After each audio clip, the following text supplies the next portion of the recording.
She's Troublemaker?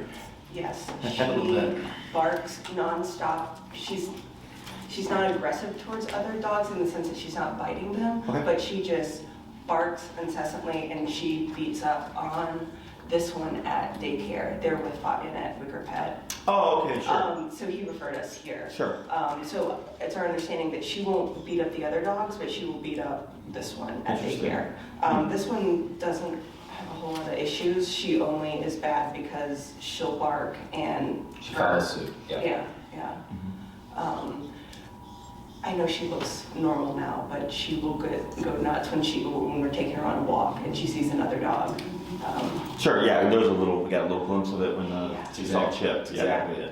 Gotcha. Have you done any training yourselves in the past to try to remedy this problem, or? We've tried, but I wouldn't say we put in a ton of effort. Okay. We went to one behavioral specialist who suggested a couple of things, but I think it's... She also said we might just have to live with it. And It's pretty consistent stimuli, it's pretty consistent behavior, so we've largely just tried to manage the issue as it comes Okay. up. How old? so we adopted them as a bonded pair. This been, I think, April of 2021. Okay. They said that she was 6 when we adopted her, and that she was a 1.5 years. So she's almost 7 if the bet is right, and she's almost, I guess, 2.5. 2.5 if the bet is right. Gotcha. Okay. With the training that you did before, was it like positive reinforcement clicker-based training? Yes. Okay. Right. Yeah. Yes. Yeah. Okay. Okay. Anything else that I should know about, or do you care to address? No, I think that's primarily it. In the house, there's big babies, they're very clingy, they want to just cuddle all the time. Mm-hmm. But on the street, she's just like a nut. We don't know if it's a protective behavior, if it's defensive, Mhm. if it's excitability. Sure. But, Kels was saying she doesnn't get aggressive towards other dogs. That's based on what we hear from daycare. Oh, sure, because she's playing, Like she's that. just bullying. Yes. One of your. But on the street, we never let them get close enough to other dogs. Okay. For there to even be an She's issue. so loud. So we're not putting it to the test. Does she do dog park stuff, or no?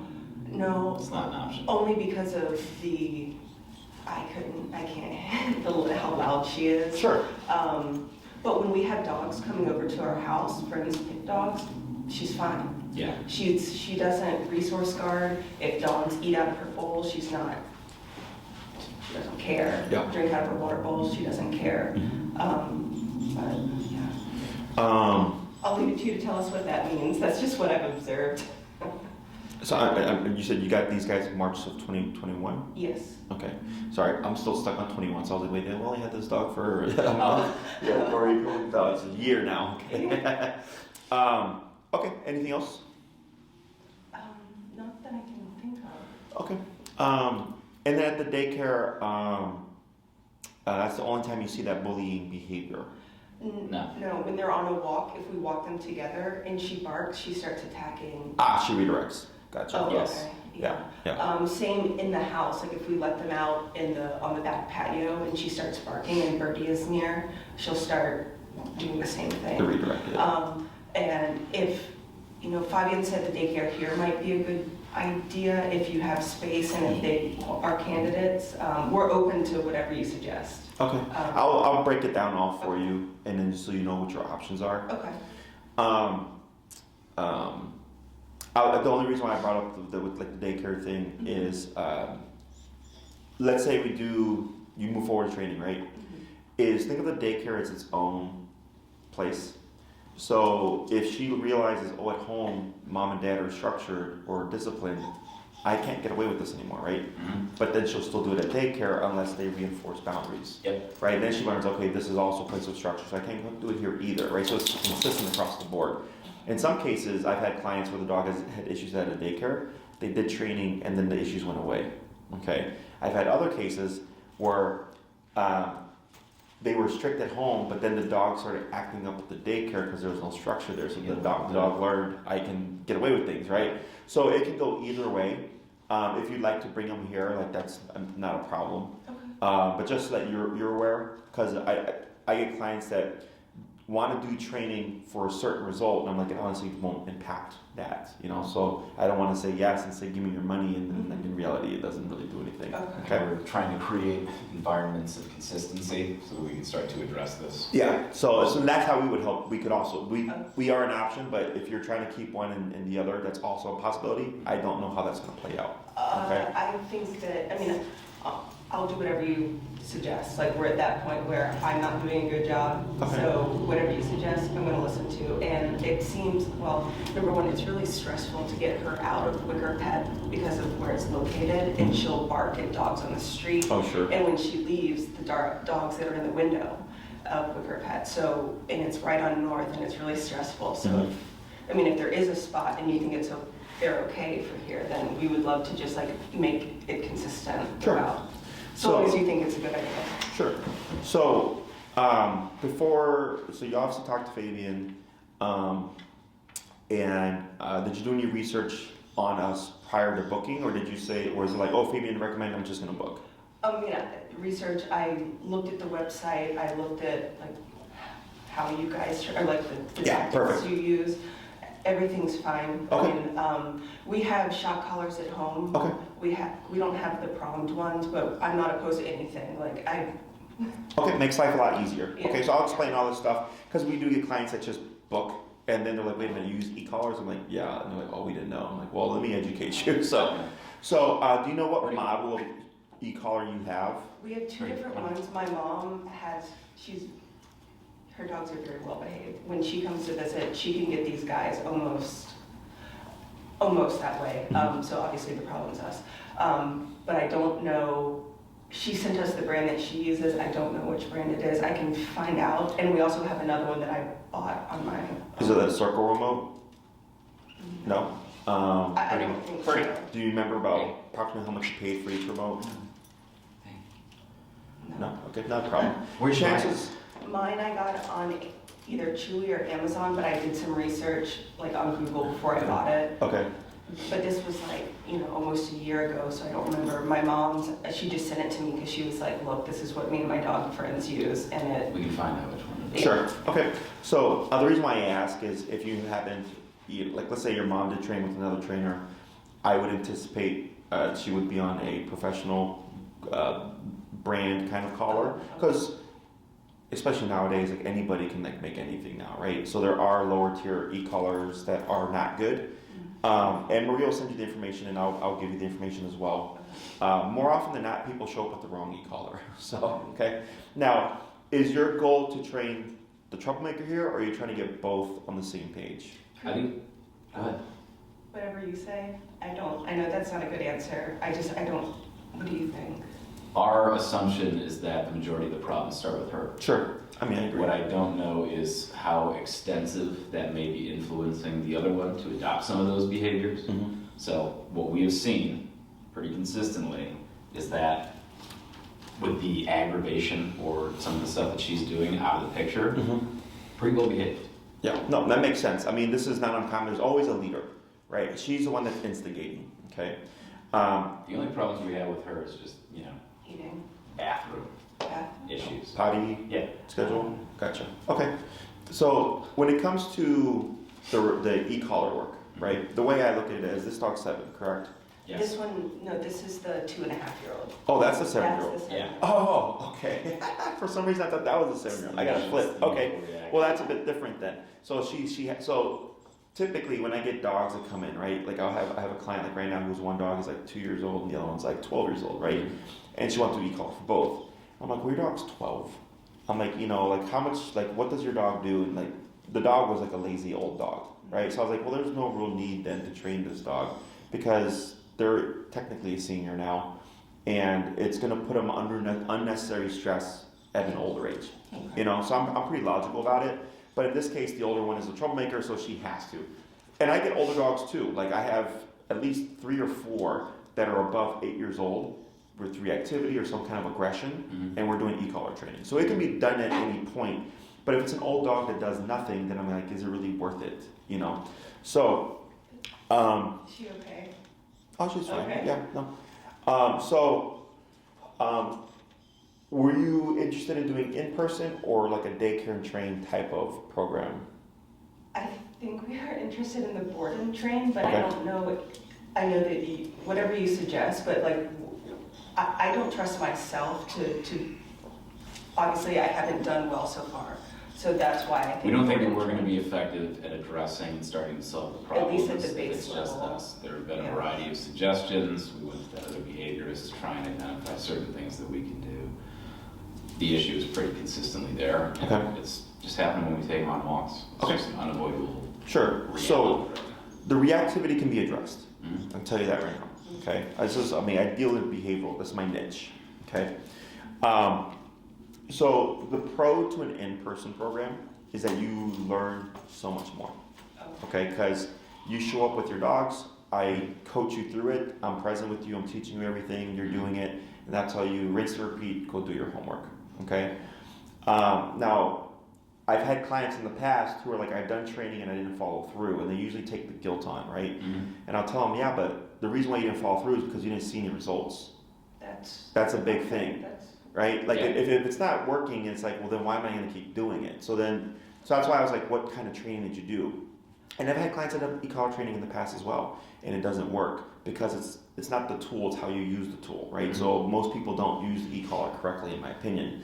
And I get a lot of clients from other trainers who do e-collar and all that stuff, and the dog still sucks. So I have to come in and have to fix it, okay?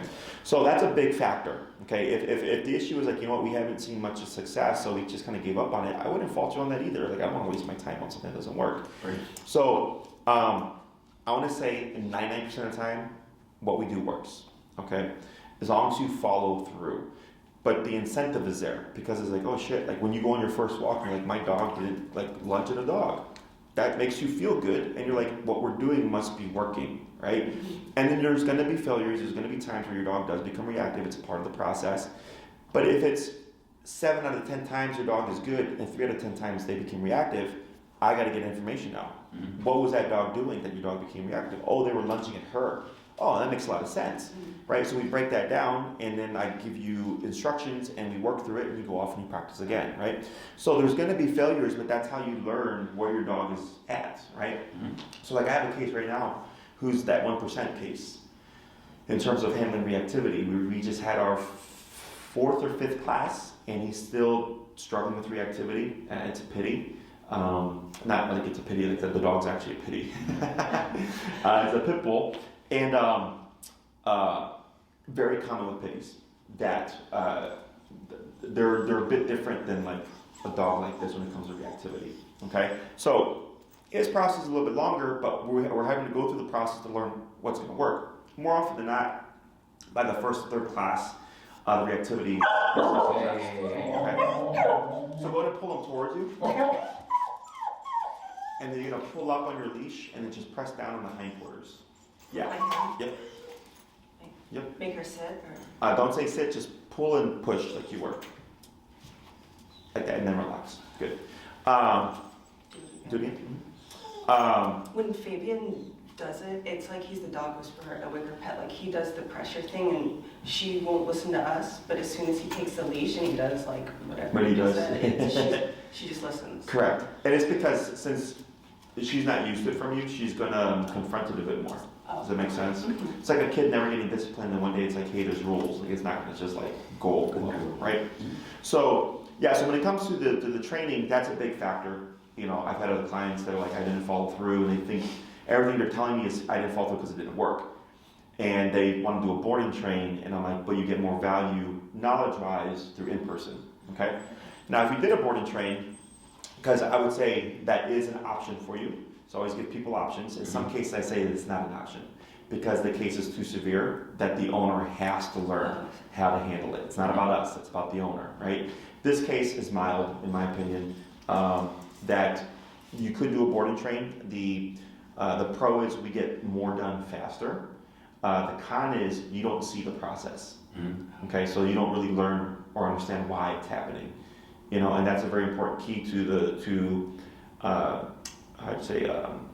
keeping the behavior or keeping the progress that you've made is like just understanding how did this actually happen. Yeah. Right? So, but either is an option. So in person you learn more. Con takes longer. So think of 3 weeks of your time as 1 week of our time. Okay, so like if you did a 1 week board and train, that would require you 3 weeks, so to speak, to kind of cover the stuff that we've covered, or we get that done pretty quick, right? Because everybody here already knows how to train dogs, and the dog's being handled by multiple people throughout the day, so they're getting different personality types and all that stuff, and it's like boot camp, right? So pro of board and train, get things done faster. Con is it's tied to us, and we have to transfer it to you. Plus, you don't see the progress, right? It's kind of like you drop your dog off one way, and then you pick them up another way. Okay, so both are available to you. When it comes to how all this stuff works, so you mentioned e-collar or shock collar, right? So we call it e-collar. The reason why I don't like to use the word shock is because pending the collar that you're using, it's an incorrect term. Shock comes from the positive only front for the most part. They want to deter clients from using aversives like prong collars and e-collars. So they use terms like torture and pain and shock and fear to deter people from using these tools, right? Because it would make you feel bad, like, oh, I'm electrocuting my dog, right? It also comes from old school e-collars. Old school e-collars have like 5 levels. The ones that we use here have 127 levels. So 5 and 127 are the same, but we have 122 more divisions. Yep. Does that make sense? Yep. So it's much more refined now than it was before. But that's where the word shock comes from. But then when you use the word shock, then like the person that you're talking to thinks that you're electrocuting their dog, right? Yep. Unless you're talking to me, which I understand what you're saying, it just creates this kind of negative stigma, whatever, in a person's brain. So I just like to use the word e-collar, okay? So the brand that we use is Dogtra, and we'll provide all that information, and it's a miniaturized TENS unit. Are you familiar with TENS therapy? Have you ever been to a chiropractor or physical therapist? Yes. Have you ever had the machine that moves your muscles? Yes. That's Like a TENS unit. The electrodes, Okay. exactly. Okay, so it stimulates the muscles, which causes a contraction, right? That's an e-collar. Okay, so it's not actual electrocution, it's not a current running through the dog's body, it's a centralized current that just moves the muscle it's making contact with, okay? So if I put it on my hand, you might see my thumb move. If I put it on my arm, you might see my arm move. On the dog, you put it on the neck, you see the neck move. Okay, so it's a muscle stimulator. So the reason why we do e-collar, and sometimes prong collar, is right off the bat, you get off-leash control. Okay, it's the only tool, in my opinion, that gives you off-leash level control. Because if you're using food and you take your dog off leash and they're chasing a squirrel and that's more rewarding, this no longer has value, right? If they're on a no-pull harness, if they're on a gentle leader or a prong collar or a slip chain, the moment you take that leash off, you no longer have physical control, right? E-collar, on or off leash, if I press that button, I have contact with my dog, okay? So you get off-leash control, only tool that grants off-leash control in my book. And the other thing is, dogs are physical animals. When they've told you about like her, they're both females, correct? Yeah. Her attacking the other dog here, or bullying, whatever. She's using physicality to assert herself for whatever reason, right? Or like, have you ever seen another dog? Maybe they're trying to mount, and then the other dog turns around and snaps at them, right? Like at the dog park or whatever. Sure. So those are physical corrections to say, don't do that, right? So dogs don't communicate things prior. Like they don't have a meeting before and say like, hey, I don't like to be mounted. Please don't try to mount me, or I will try to snap at you, right? That's not a thing. If that moment happens, the dog is being mounted may just turn around and correct, or the dog goes, I'm going to accept this, I don't care, right? And it gets very complicated. But they use physicality to assert themselves. We're taught that physicality is wrong. So it creates this kind of discrepancy between the human and dog relationship.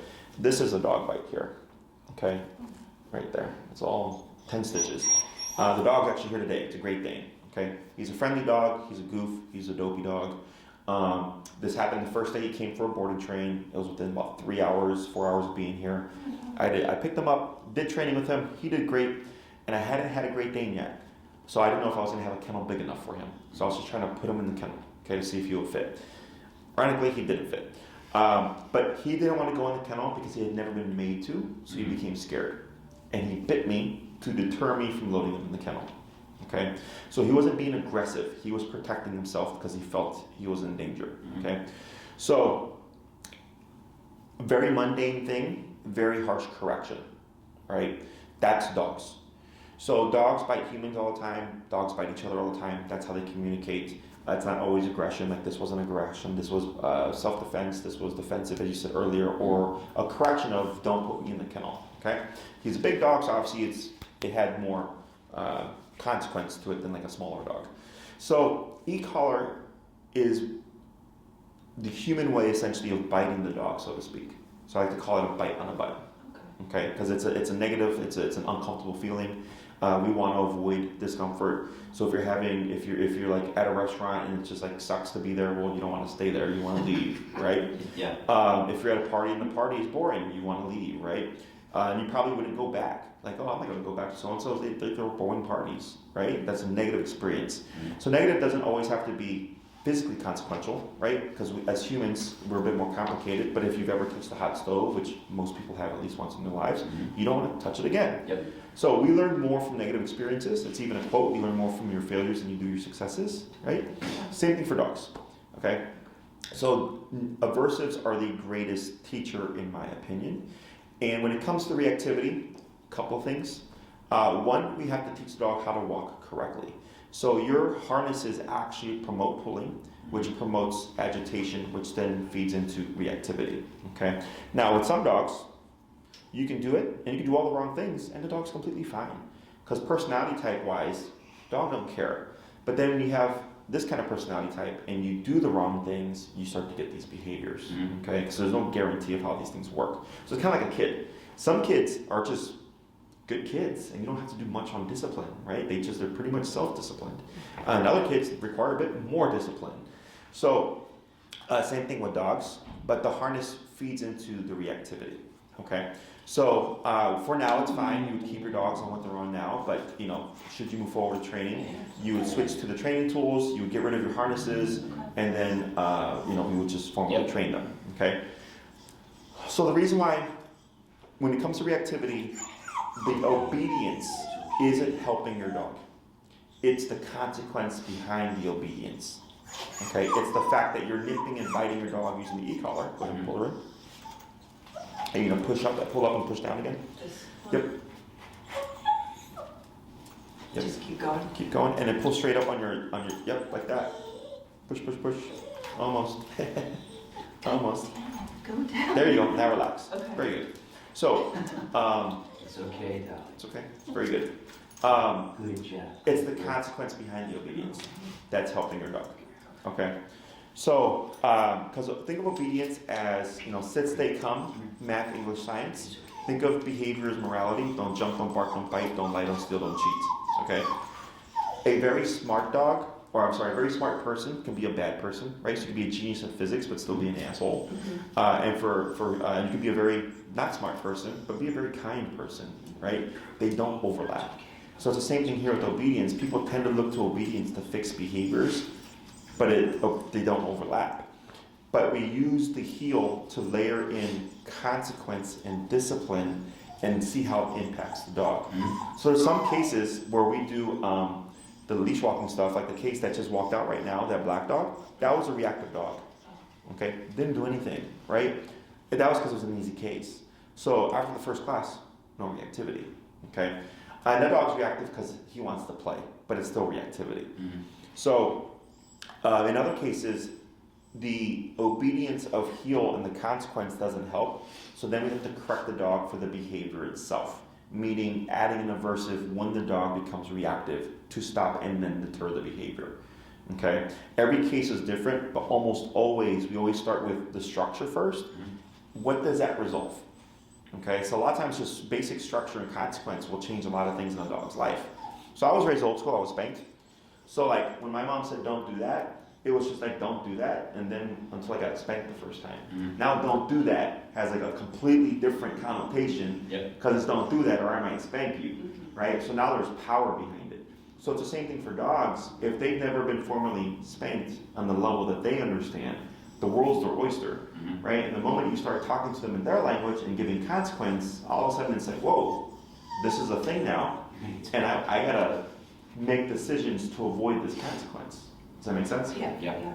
So it's pretty simple and straightforward in terms of the training. It's very logic based. It's very common sense based. It doesn't require you to become a dog trainer to learn how to train your dogs. I've cut out all the BS. and I just focus on the stuff that's going to work. Okay, I don't really use food unless like I have a dog that's like very insecure and we're trying to build confidence, then I may incorporate it. But for the most part, just an e-collar or leash in your dog is all you need. Okay, the woman or the place that we used, the last place that we used, they had this thing where it was like you always had to have treats on you when we were walking, and we had to do the 1, 2, 3. That's what she was showing us, like you say, 1, 2, 3, and then Dolly will know when she sees this that the treat's coming, and that's how we were supposed to control her when we were walking. But all she has to do is see a dog and she explodes. Yeah. And so, Yeah, we don't do that. Okay. No, I'm just happy because it didn't work, and maybe to your point, that's why I feel like I just cannot train a dog, because every time I tried to do it alone outside of that, it was absolute failure. Right. Yeah, no. It's much simpler. Humans make it complicated. Okay. Technically speaking, I could care less about the obedience. I just need the dog to not be reactive, right? And it comes down to don't do that. But what makes this a little bit complicated with dogs is that even if you correct the dog for the behavior itself, right, using the e-collar, because I've seen people like shocking their dogs on the street and stuff, but the dog's still blowing up, it's because it's not natural for them to have their muscle contracted, so they have to be taught how it turns on and how it turns off, so that when you do apply it to a behavior, they understand, like, okay, that happened because I barked, and if I don't want it to happen again, I don't bark, right? But so if it's not formally or correctly taught, it just keeps the dog in limbo. So I had a young lady that I worked with in 2020 who was a client referral, and she had several trainers. She already showed up on an e-collar. It was the correct e-collar.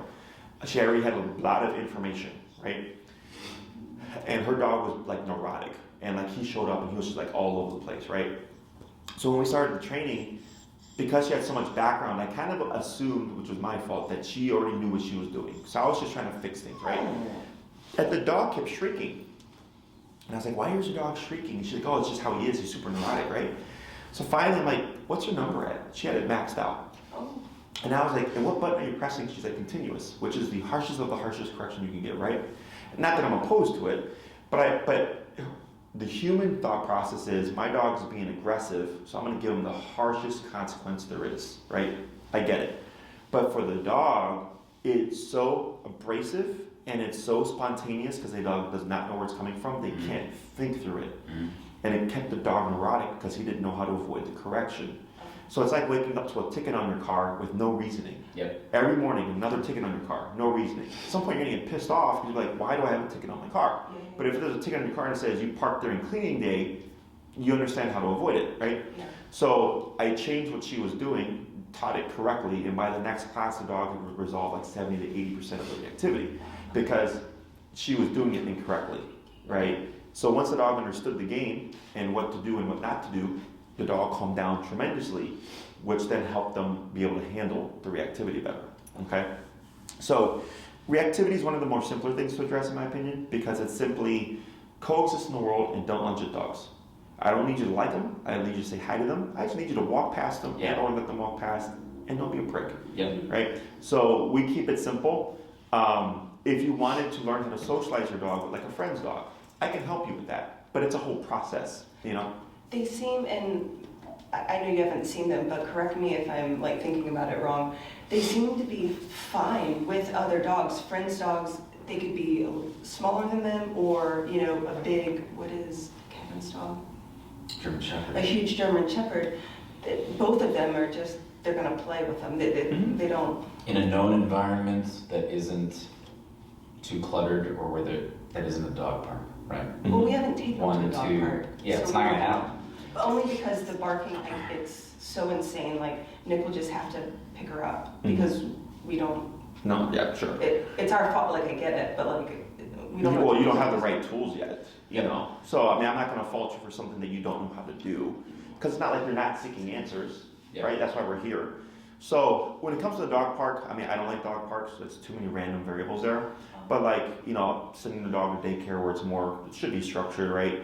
Or friends' dogs, I go, yeah, sure, because they would see those dogs over and over again, So, and when it comes to like leash reactive and off-leash social, which confuses a lot of people, you have social dogs, right? They have a capacity to be social. because of the pressure and the tension that the harness creates is what can feed into reactivity. Okay. Now it doesn't mean that putting the dog in a flat collar will fix the problem, because there's still structure and discipline.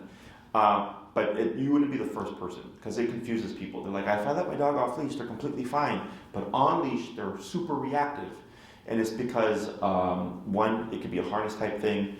There's two main responses to stress. We have fight or flight, right? And then there's avoidance submission, but fight or flight are always the key two that were talked about. If your dog is on a leash, guess which option is gone?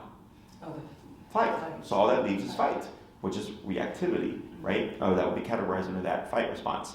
So that's why that can happen as well. Okay. So when it comes down to like price, length of time, which programs I'd recommend, if all you care about is the leash reactivity, and then would you ever like let them run around in a park? I would love for that to happen. Okay. We haven't, because I don't. We'd never see them again. I feel like this one would be fine, because whatever. If you say treat, she'll just stop and like get on her back and show her kind of like this one. It's too big of a risk. It's too many unknowns. And this one, I have no idea what would happen. Okay. It would be nice to get to that point. But I would be, yes, to your point, that's something I would love to do, because we have like a neighborhood dog group that, they meet at the park Oh, at sure, 8 yeah, and yeah. at 6, and it'd be cool to be a part of that.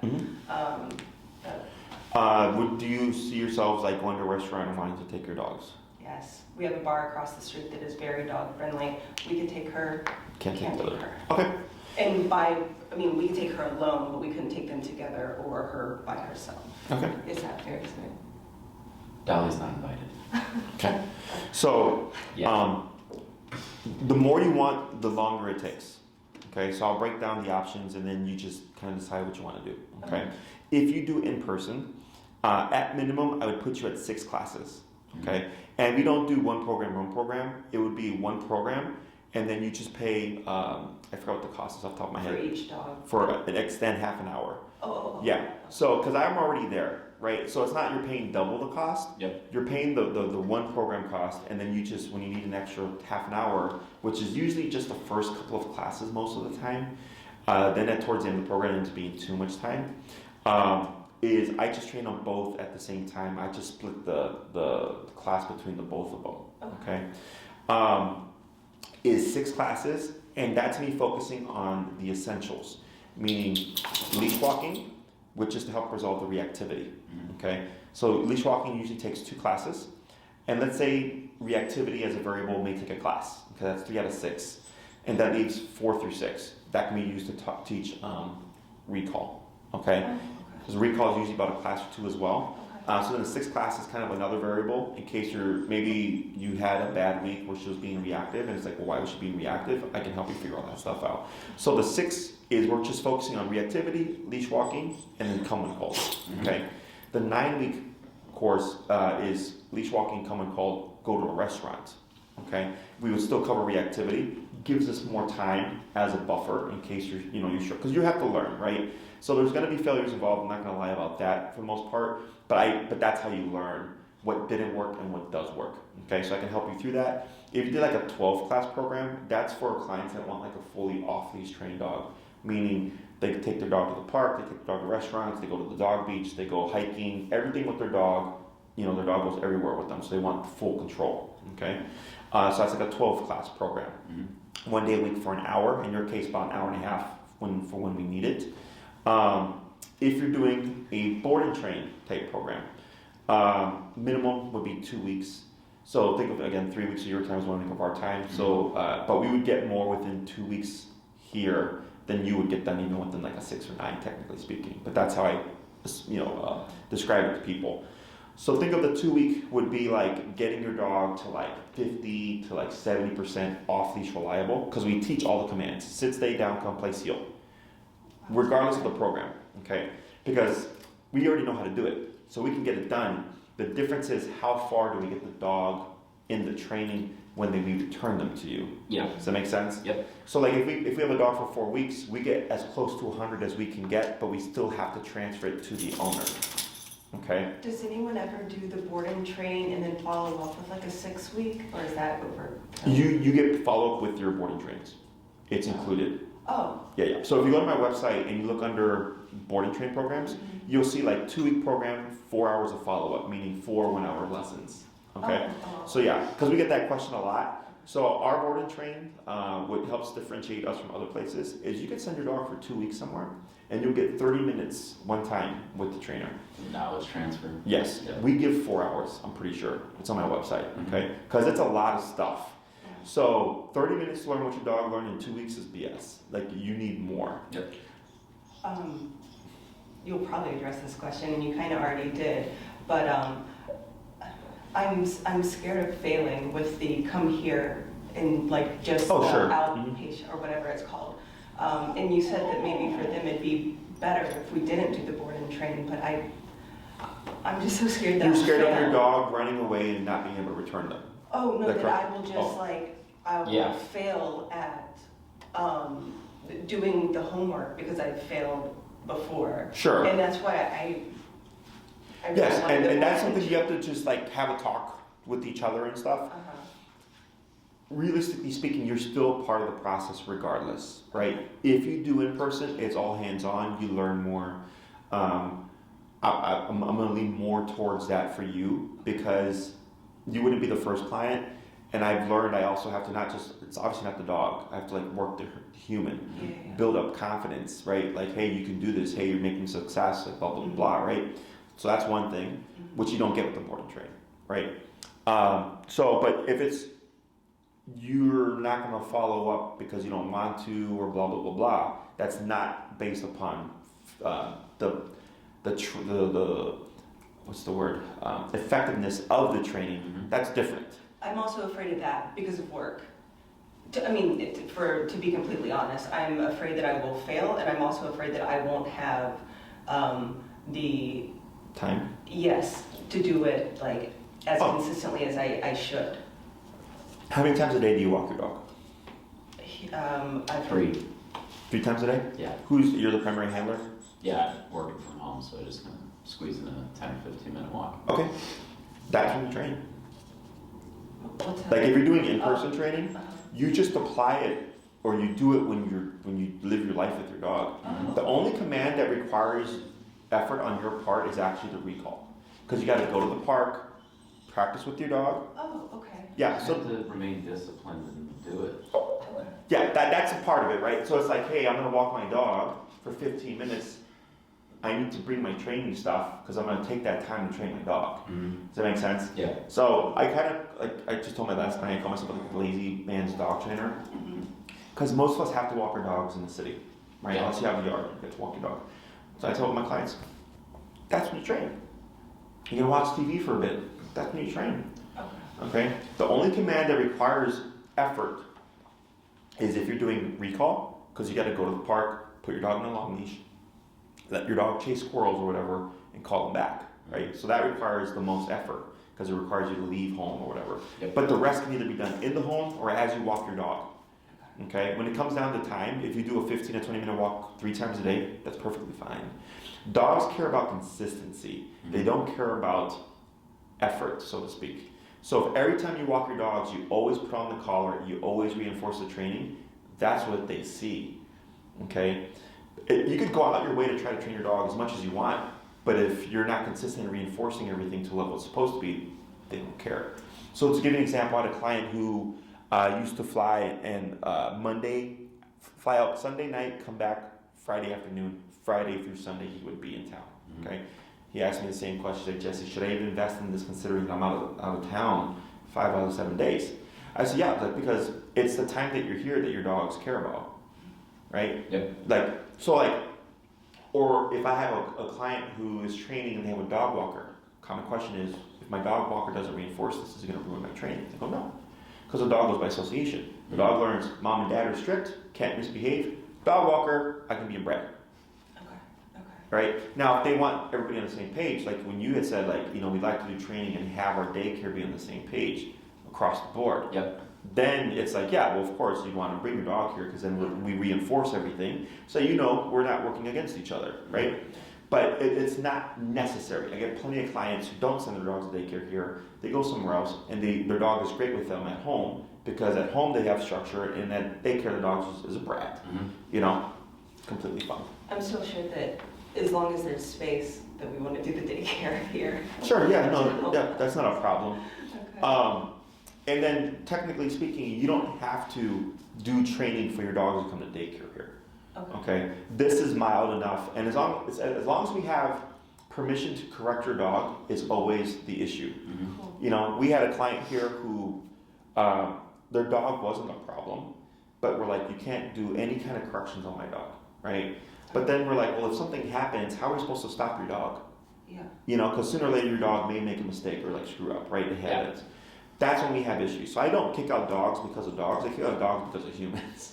We get some very difficult dogs here, but as long as we have permission to do what we need to do to keep harmony, like right now there's I think 30 dogs back there. It's quiet because it's structured, right? It's not like a barking fiasco all day. Pressure Dolly. So, but that doesn't require training on her part. It just requires someone who knows how to correct the dog for bullying another dog. But that wouldn't transfer to home. You know, that's a totally separate thing. So then you would get reversed where your dog is great here, but then at home she's being reactive. Okay? But yeah, it's not required in order for them to attend daycare. So if you want to kind of, how do you say, expedite the process and have her like kind of learn fast, have them learn fast or whatever, then the board and train is of value. You get follow-ups. You're doing so the reason why I would suggest 2 dogs is because she is younger. If you want to just focus on the 7-year-old, I don't care. But just keep in mind, if she is walking in a non-structured fashion, she's going to see that, and you're going to get some discrepancy. Then if you can take both, or if we can do both, I would love to do both. You know, just so she's like, to your point, that On the same page. Yeah. It makes life easier. If it was reversed and that was the 7-year-old and this was the 2.5-year-old, I would not care about the older dog. Because I'm like, they're old. Like 7 is already considered going up into senior years for a dog. So then I'm like, just focus on the troublemaker. But because she's younger, it's kind of like, well. Plus, like you want the off-leash stuff or the freedom of being able to let your dogs. Like I can take my dogs anywhere because I'm not afraid of them running away. I know I have control over them. My mom, she has 2 chocolate labs. I've always had dogs, but I guess I've always relied on my mom to make them good dogs. And that's why I'm so like ill-equipped. But her dogs, she can take them anywhere. She lives in Montana, in Bozeman, Montana, so it doesn't matter if it's a bar, restaurant, whatever. They're just there, off-leash, hanging out. Yeah. That would be awesome with these. So it just comes down to, you know, which program you want to go with. So if you do in person, it's at 6 minimum, just to fix the problem. Like that's all I'm really focusing on is heal, recall, fixing the problem, reactivity. If you want more control, restaurant type stuff, definitely around the 9-week range. 12 is like if you want the whole 9 yards, okay, kind of like with your mom's dogs. In regards to board and train, 2-week would be the equivalent of the 6, and then 3 and 4, just how far you want your dogs to be taken. Please keep in mind, regardless of any program that you pick, there is still work on your part. Okay? It's just, do you do it all yourself, or do you have us do it, transfer it to you, and then you just reinforce it? Okay? And since you don't need to do board and train and then get in-persons because it already comes with in-person follow-up anyways. Okay?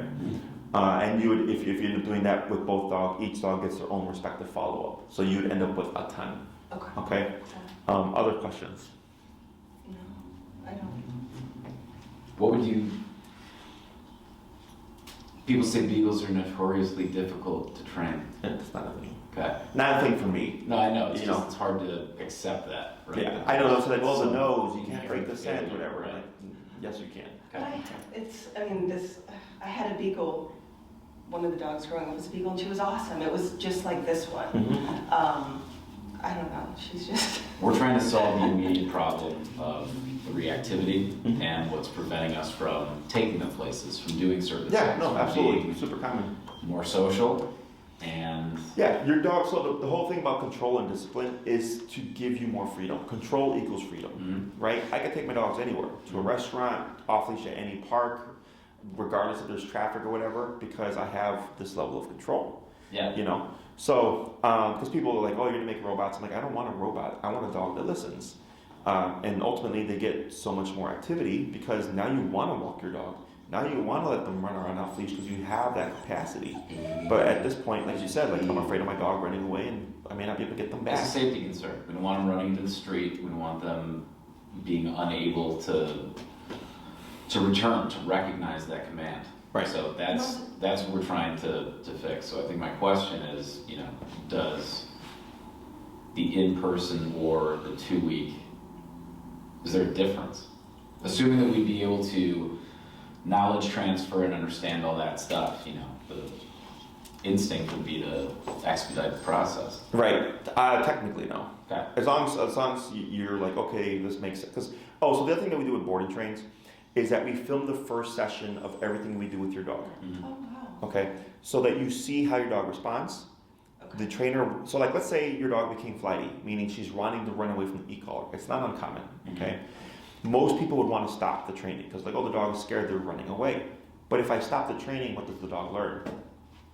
To run away, right? We got to work the dog through that. Running away is not an option. The only option is to comply. Which sounds bad, but that's how we create reliable obedience. Otherwise, it's pointless, right? So the trainer, you would see, Elias working with your dogs.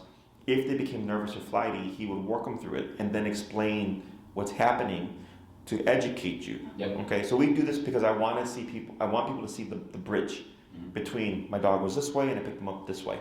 Okay, so the first, so if you're doing a 2-week board and train, you get 1 video per week per dog. Okay, so the first video is always the longest, usually about an hour to hour and a half-ish, because it's the first thing being taught for the first time. Okay, sit, stay down, come play seal. The second class is usually about 15 to 30 minutes because the dog has not already learned all the behaviors. Now it's us pushing it towards an off-leash level. Okay, so we push towards off-leash by the second week. So then if you did a 3rd to 4-week program, you get a video for each one of those weeks as well, and you get each stage. Okay, so it helps with the knowledge transfer. So what some clients like to do is they'll drop their dogs off, they'll watch their videos, they'll pick up their dogs when it's completed, and practice what they learned from the videos. And then they'll come back a week later, a month later, 3 months later. This is where we struggle. Everything else is great, but we have a problem with recall. They do a class with my trainer who helps them bridge that gap. Okay. I get other clients that like to have a class each week that their dog is here just to keep up with things. So you're welcome to come see your dogs and say hi and all that stuff, while they're here. So like before it used to be come once a week to do a follow-up session. But then once we started recording stuff, we didn't need to anymore because the information is there. Otherwise, it was like if I had a dog for 4 weeks, we're inundating the owner with 4 weeks of information, and it was too much. So having them come once a week helped them just kind of keep with the process. But now there's more leniency. So we leave it up to the client. Some clients like to do a class on the pickup. They're like, we watch the videos, we just want to make sure we understand everything correctly.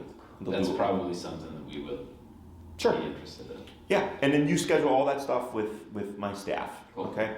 So it's pretty flexible. The follow-ups don't expire. So like, let's say you do your follow-up and maybe 2 more and you have like 5 classes left over, just hold on to them. A year from now, something happens, maybe you forgot something, you just call us, hey, can we have a follow-up? Sure, here we go. We resolve that issue. Awesome. So, Sweet. other questions? No, I can't believe we've got so much of your time this morning. Thank you. Oh, well, you pay for an hour. Oh, I just thought it was going to be like 20 minutes or something. This is no. awesome. Yeah, no. How far in advance do you try and get things booked?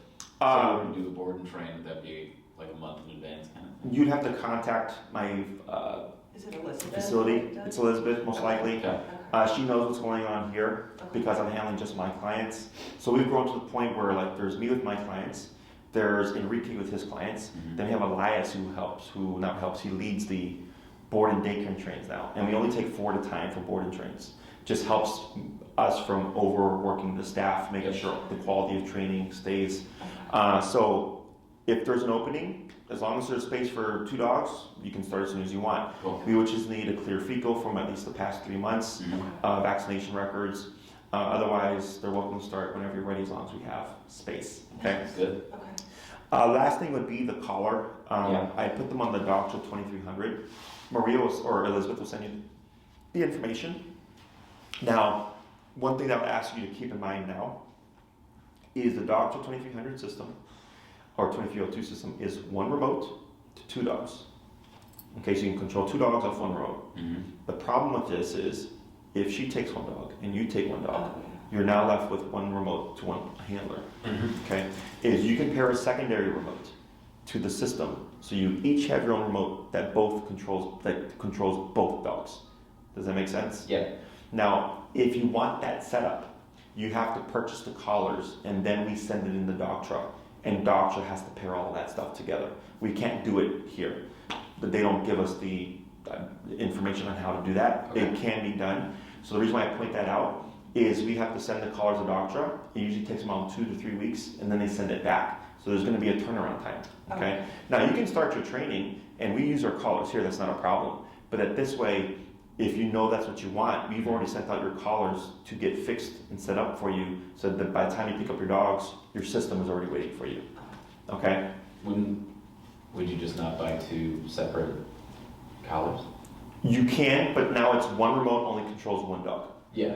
But with this setup, one remote will control both dogs, but you both have a remote. Got it. So you both always have control over 2 dogs. Okay? You're also welcome to do that as well. I don't care. Okay. But I've worked with multi-dog households before, and that's a common problem. That's the. They're mixing up the remotes because they look the same. Whose collar is who. But if you have one remote that controls both dogs, or 2 remotes that control both dogs, doesn't matter which remote you have. Okay. Okay. And then she can send you the breakdown for all that stuff. So then if you decide to go that route, we would send you the invoice, you pre-purchase your collars, we mail them out to dog truck, and then get them all paired up for you. You don't have to worry about that. And then you can book your board and train or whatever. And then this way, by the time the program is done, that system should already be back. And you just leave with both your remotes and e-collars. Okay? Is she here today, or do we call? She's her? out today. Okay. She will be in tomorrow. You can shoot an email. Okay. And then, because Maria will most likely direct you to Elizabeth anyways, Okay. and then she'll get the process rolling. Okay, awesome. Okay? Sweet. So, Birdie. Sorry. No, you're fine. I'm wandering around. Birdie. Other questions? No, this is awesome. So we'll either send an email today or tomorrow. to Yeah. let it go. So you can email Maria if you like, and it should just put you in contact with Elizabeth. Okay.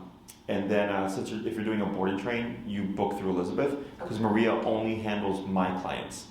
So like this consult with me, Okay. right? But because it's Elias that does the board and train, then Correct. we'll just go through Elizabeth. Okay. Correct. Yeah. And all your follow-up will be done with either Enrique or Elias. Okay. This is an easy case for us, so Nice. there's no worries there. And I back up all the training, so if there's ever an issue, I step in myself and resolve it. So, okay. Okay. Otherwise, it was a pleasure meeting everybody. You too. You too. Thank you. If you have any for other your time. questions, you're more than welcome to reach out again. Okay. And then Elizabeth will get you all set up. And so she'll know. I'll just let her know that we want to get the collars and the board and train. Yeah. If you decide to go the dual collar for both dogs, Uh-huh. you want to get that done right away. And if you send an email, I can actually invoice you myself, but she will handle all the booking stuff. Okay. Okay. Just because I know it takes a little bit of time for dog to I gotta mail it to